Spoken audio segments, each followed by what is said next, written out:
So your inner being knows where you stand in your physical bodies in relationship to everything that you desire, where you stand in relationship to it, and is calling you through a projection of ideas and impulses all day, every day. Now, whether you hear those impulses, whether you receive those ideas from your very high-flying, pure positive energy, no resistance inner being, whether you hear that calling or not, has to do with what you've got going on vibrationally.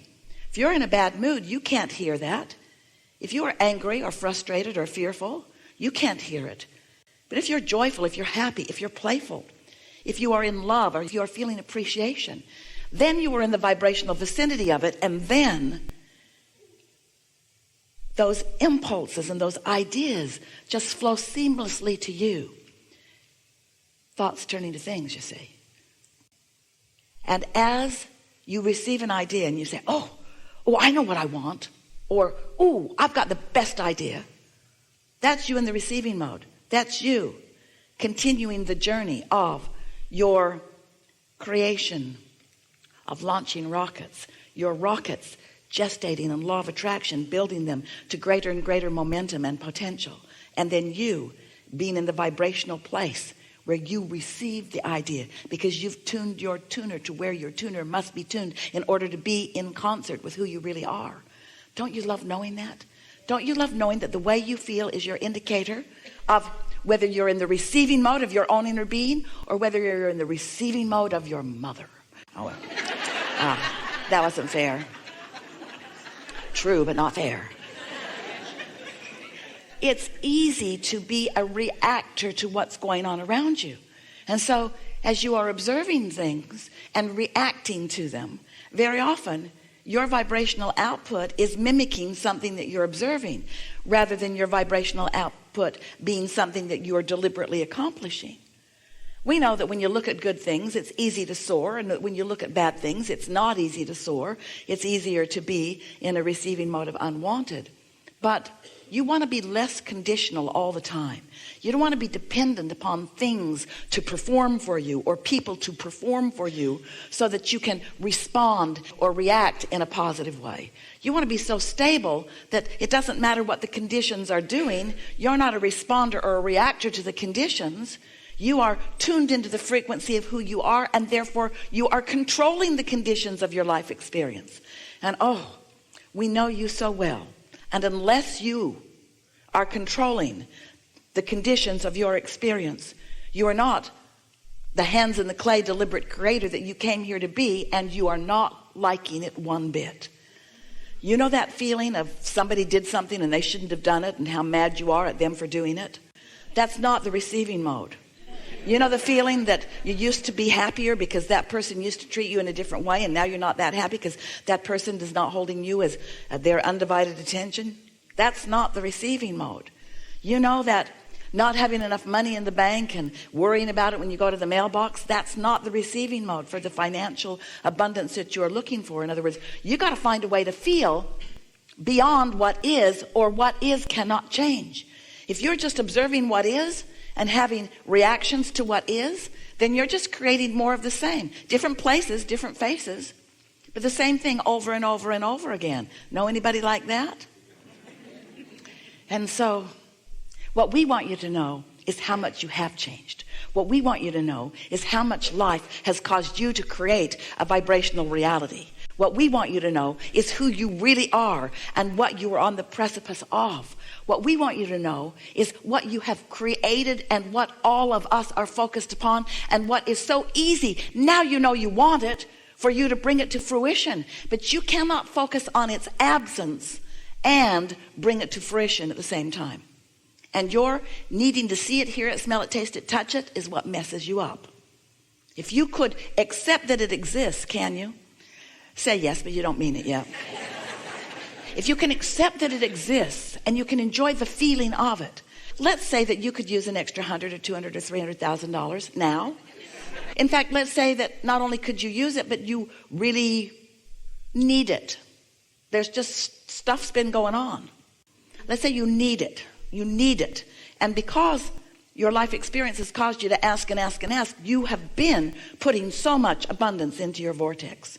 And because everything you ask for, ask as step 1, is answered immediately, that's step 2. Since this vibrational reply has happened and the abundance that you've been asking for is already all queued up for you, it won't take long for it to come into your experience. But your awareness that it isn't here yet will hold it off indefinitely. As long as you look and don't see it, as long as you're looking where it isn't, you're not going to offer a vibration that's going to let it in. So you're not going to be in the receiving mode. So you're not going to be in the right place at the right time. You're not going to connect with the path of least resistance that's going to give it to you. Path of least resistance. Your blessed inner being knows where you stand in relationship with everything you want and is calling you forward on your path of least resistance toward it. Your path of least resistance. Your path upon which you have thrown piles of resistance. Your path of least resistance. Your path upon which you have thrown all the piles of resistance. Only you have thrown stuff on your path of resistance. You are the resistance throwing pather. You've done it all. Every bit of resistance that exists in your experience, you put there, and that's all right. That's all right. That's what contrast does. In order to know what you do want, you got to know what you don't want. Knowing what you don't want is some resistance on your trail. But you can tune yourself to the knowing of what you do want with so much greater detail than you usually do, because we love you so much. You know what's coming next? You are observers of conditions and reactors to them. And so you offer most of your vibration in response to what you're seeing instead of in response to what you put into your vortex. You got to tune to the vibrational version for it to turn to the things you want. But if you're tuned to the things that you don't want, the things that are in your vortex cannot turn to what you want as long as you're tuned to their absence. It's just physics, you see. You know that when you tune your tuner on your radio, you don't expect to hear something from a different broadcasting signal than the one you've tuned to. You might not think about it. You just push buttons. Esther does all day long. Buttons, pushes buttons, especially in the car. Don't like that song. That one's better. Ooh, ooh. She hears about 1/3 of every song. She listens to them as long as they're good, and then when love turns bad, she reaches for another song. So as you understand the tuner of your radio, we want you to understand the tuner of your vibrational frequency. We want you to understand that how you feel is your indication of whether you are in the receiving mode of who you really are and what your vortex has come to be, or whether you are in the receiving mode of overwhelmment, or the receiving mode of anger, or the receiving mode of fear, or the receiving mode of deep depression. In other words, you're in the receiving mode of something all the time. What is it? And you can tell by the way you feel. So your inner being knows what's in your vortex, knows what you're asking for, knows the path of least resistance for all of those thoughts to turn to things, and it's calling you. So when you get an idea and you feel that elation, it's a good idea. Don't talk yourself out of it, and don't beat it up by saying, oh yeah, that's a great idea that never comes about. That changes the frequency quickly, doesn't it? So that $100 or $200 or $300 or $400, $500,000 that you'd like to come immediately probably isn't going to come today. But you could find within just a little bit of time a feeling of prosperity that would put you in the receiving mode of the path to it. And the thing about it, you think that you want it to be a very quick, short path, and we understand that, and it can be. But we want you to know that whether it is a long, lingering, delicious path, or whether it is a very short, quick, delicious path, it is a path that is a sure thing. But your impatience on the path makes it longer. If you are impatient on your path and not enjoying the journey, then you got a frequency going on that isn't letting it become. Oh, it's becoming, you're just not tuned into it. And we wonder sometimes why you don't cash in your vibrational chips on a more ongoing basis. It's like you pull the rubber band back, suffer, plague, desolence, discomfort, back, unhappiness, back. This is a rocket that's going to the moon. I can't let go yet. I'm too mad. Back. And then something distracts you and you forget how mad you are for a minute and you let go of, And off it goes. Ooh, I got the best idea. That will never, ever work. It would if you would stop killing it at its birth. So, now you know everything we know. You create your own reality, and you have created a magnificent reality, and it's time for you to begin to feel the beauty of it in order to see and hear and smell and taste and touch the details of it. And we know it's more fun for you when the good stuff comes out where you and others can see it and play with it. We get that. We know that there's something nice about creating in a physical setting. But have you ever wondered, how did your economy get so big in just the last 10, 20, 30, 40, 50, 100 years? How did it get so big? Are they trucking it in from other planets? You see any pipelines in the sky? Or are these thoughts that are turning to things? You are a creator in the most dynamic platform of creation that has ever existed. And we are so looking forward to you acknowledging that that is so, and beginning the deliberate managing of your own vibrational frequency so that you can more often be in the receptive mode of the ideas, because that is the sweet spot. Oh, sifting and sorting through contrast isn't so sweet, but it's necessary, and it's something that you do naturally. It's not even something you have to think about. That's step one. It just happens. Step two is not your work at all. That's source energy and law of attraction, gathering up everything that you want, gathering all the cooperative components, getting it ready for you to be ready. Step three is you get into the receptive mode. That's where all your work is, which means, now we know this is tough to take, but you got to find a way to be happy. It's a big price to pay, we know. And do you know you would be? It's like the cork that is bobbing on the surface of the water. That's where that receiving mode is. That's where happiness is. Now you can hold it under the water as you focus on this that's gone wrong, and this that's gone wrong, and this that's gone wrong, and this that's gone wrong. You can waterload that cork pretty good. But when you let go of it, it's going to go back to the surface. That's where happy is. You don't have to work for your happy. You just have to stop doing those things you do that don't let the happy be there. When you wake up, you have a greater chance of happiness until you remember yesterday.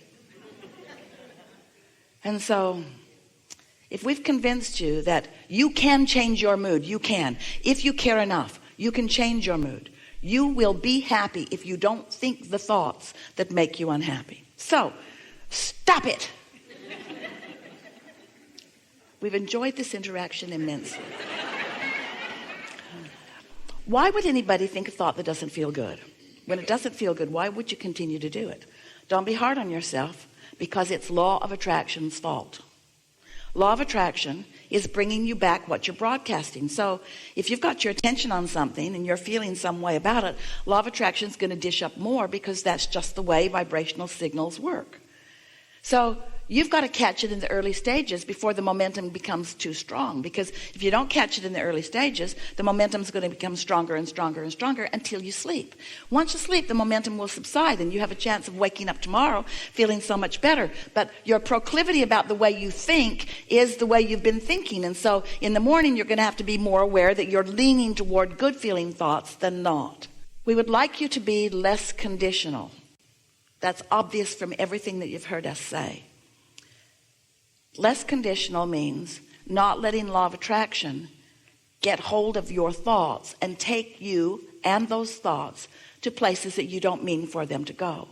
So what are you going to do about breaking that cycle? Sleep more. But a really good process is meditation. Because when you meditate, you stop thought. And when you stop thought, your cork will float. When you stop thought, your cork will float. What are you doing? Floating my cork. What? What? I'm floating my cork. I've been worried about you for quite a while.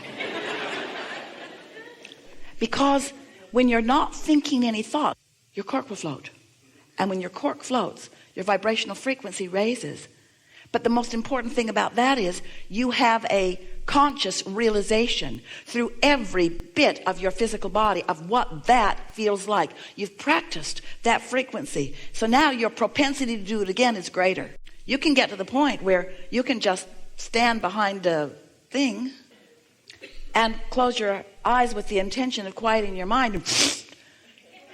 You go right there.